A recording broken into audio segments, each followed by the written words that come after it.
साल 1541 की बात है। स्पेन के एक खोजकर्ता फ्रांसिस्को डी ओरियाना ने अपने दल के साथ अमेज़न के जंगल में एक रहस्यमय सोने के शहर एल डोराडो को खोजने का अभियान शुरू किया। इस शहर के बारे में कहा जाता था कि यह सोने से बना है और वहाँ अमूल्य खजाने छिपे हुए हैं। जंगल में प्रवेश करने के कुछ दिनों बाद उनकी यात्रा कठिन होती चली गई।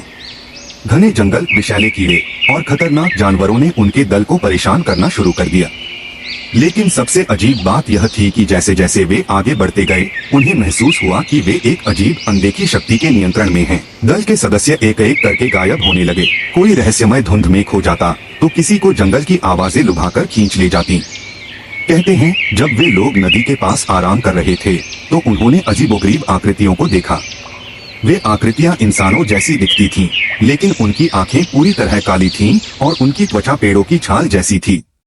स्थानीय जनजातियों का मानना है कि ये अमेज़न की जंगल आत्माएं थीं, जिन्हें कुरुपीरा कहा जाता है। इन आत्माओं का काम जंगल की रक्षा करना है। यदि कोई बाहरी व्यक्ति लालच के साथ जंगल में प्रवेश करता है तो ये आत्माएं उसे जंगल से बाहर नहीं जाने देती।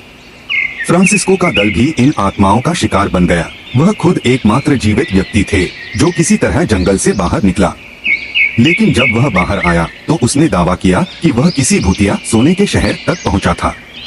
उसने बताया कि उस शहर की दीवारें सोने से बनी थीं, लेकिन वहां पहुंचते ही उसके सारे साथी गायब हो गए थे। आज भी वैज्ञानिक और खोजकर्ता फ्रांसिस्को की कहानी को सत्यापित करने की कोशिश कर रहे हैं। एल डोराडो का शहर कभी नहीं मिला, लेकिन अमेज़न के जंगल की गहराइयों में आज भी रहस्य और खतरे छिपे हुए हैं। कई ऐसे अभियान हुए जिनमें लोग गायब हो गए या उनकी मृत्यु हो गई।